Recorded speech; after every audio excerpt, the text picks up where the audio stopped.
Lord Fox's features grew anguished. They all still grieved the loss of the beautiful Asha. Kismet fell dead when she died.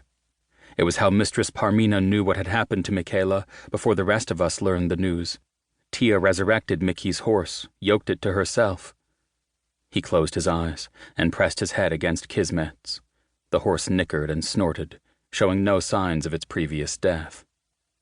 Fox. Princess Inessa's arms circled his waist. She leaned her head lightly against his back.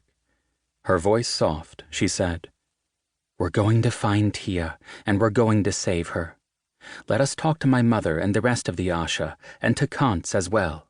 There's always a way." Lord Fox took one of her hands, then bent to kiss the inside of her wrist. "I didn't die when I lost contact with Tia, but I spend every day expecting it to be my last. I can't go on like this, Inessa. I can't be alive and dead all at once." He shifted so that he was holding her, hands light and familiar against her hips. "She intends to save me. She knows a spell to bring me back to life, so that my heart beats as real as yours. But she requires the first harvest, the same ingredient she needs for shadowglass, and she'll sacrifice herself and anyone else to find it." His anger now flared. "Tia's changed. Sometimes I'm afraid I no longer recognize my sister." "Then read what she left behind for you," Princess Inessa suggested gently. "It may offer an explanation of her motivations, though her words will not change what's been done." Lord Fox looked at the princess, and I saw the similarities he shared with the Bone Witch. The brother and sister had the same dark eyes, the same stubborn chin, and Fox gave Princess Inessa the same expression as when Tia looked at Lord Kalin. "I'm afraid," he said, unashamed. "I am not," the princess smiled. "You wanted to know why Tia left Kion. You've carried the answer for nearly a week now. You cannot chase after her, yet hide from her own words." Still, the man made no move to retrieve the letters. "She is weaker," I interjected, and his attention swung back to me.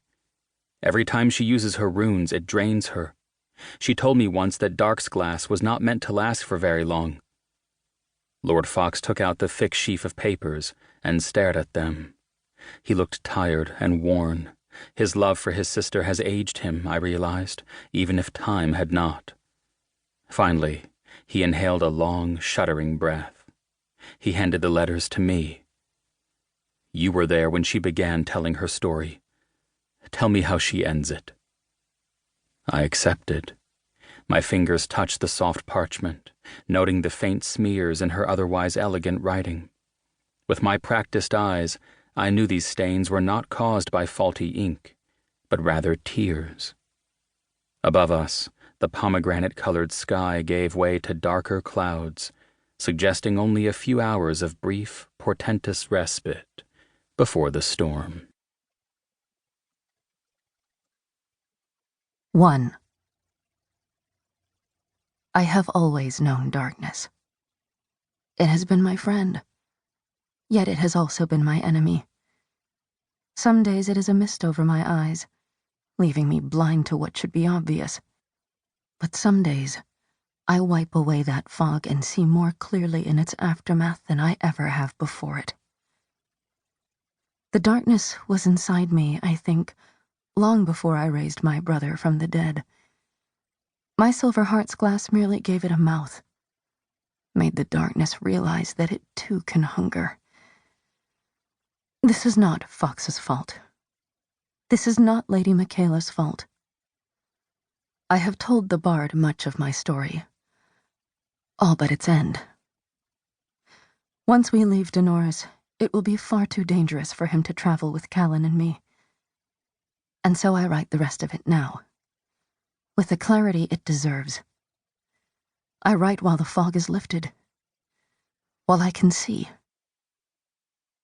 I am sorry about many things, but I am not sorry about this. I start with a happy memory. There are so few nowadays. As I write, Callan patrols the city with my Aussie, and Khalad is hard at work with